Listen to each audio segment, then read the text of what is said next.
Tinawag ng Malacanang na pure hearsay ang pahayag ni dating ako Bicol Party List Representative Zaldico na inutusan siya ni Pangulong Bongbong Marcos na magsingit ng 100 billion pesos sa 2025 national budget. Sa harap nito, hinamon ng palasyo ang dating mambabatas na bumalik na sa bansa.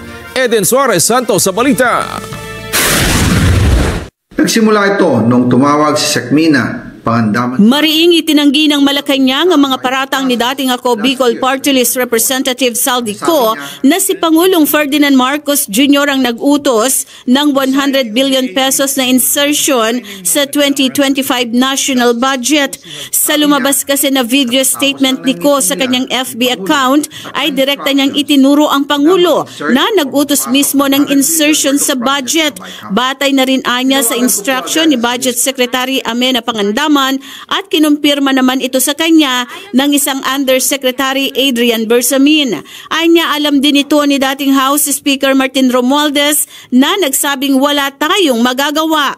Sa press briefing sa Malacanang ay sinabi ni na Presidential Communications Office Secretary Dave Gomez at Budget Secretary Amenah Pangandaman na walang katotohanan ang mga sinabi ni Ko. Patunay nila na mismong si Pangulong Marcos ang nagbunyag ng mga anomalya sa flood control projects at nag-utos ng investigasyon para panagutin ang mga sangkot sa anomalya. Hamon ni Gomez kay Con na bumalik ng bansa at panumpaan ang kanyang mga sinabi sa kanyang FB account. Idiniin naman ni Pangandaman na dumaan sa tamang proseso ang pambansang budget. These wild accusations are completely without basis in fact. All the charges leveled against the President are pure hearsay. All appropriations ordered by the President is already in the National Expenditure Program. That is why it is called the President's Budget. So we reject any insinuations about it. The BICAM is purely under the power of the legislature. We respect and strictly follow the budget process and all our actions are above board. Kung maaalala niyo po ang proseso ng budget, ginagawa po ng executive ng 6 na buwan ang ating President's Budget and National Expenditure Program. Ayon sa Constitution, we have 30 days after the State of the Nation Address para isubmit ang National Expenditure Program sa Kongreso. At ayon din sa Constitution, pagkatapos natin masubmit po ang budget sa Kongreso, magkakaroon po tayo ng briefings, di po ba? So ginawa din po yan ng executive para ma-explica po kung ano ang laman ng President's Budget at ng National Expenditure Program. Pagkatapos po nun, magde-deliberate na po sila. Wala na pong role ang Office of the President, ang executive sa BICAM.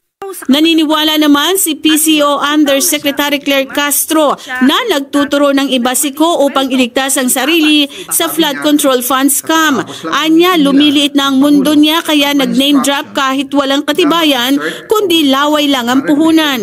Iginit ni Castro ng pagkakasangkot ni Zaldico sa anomalya ay bunga ng mga ebidensya at testimonya.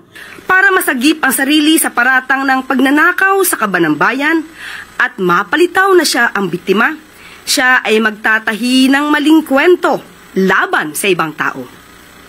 Magtuturo ng iba, puwera ang sarili niya, kahit na ang ari-arian niya at ng kanyang pamilya ay nagsusumigaw ng ebidensya laban sa kanya. Bakit siya nagsasabi ng mga ganitong kwento at hanapan niyo po siya ng ebidensya?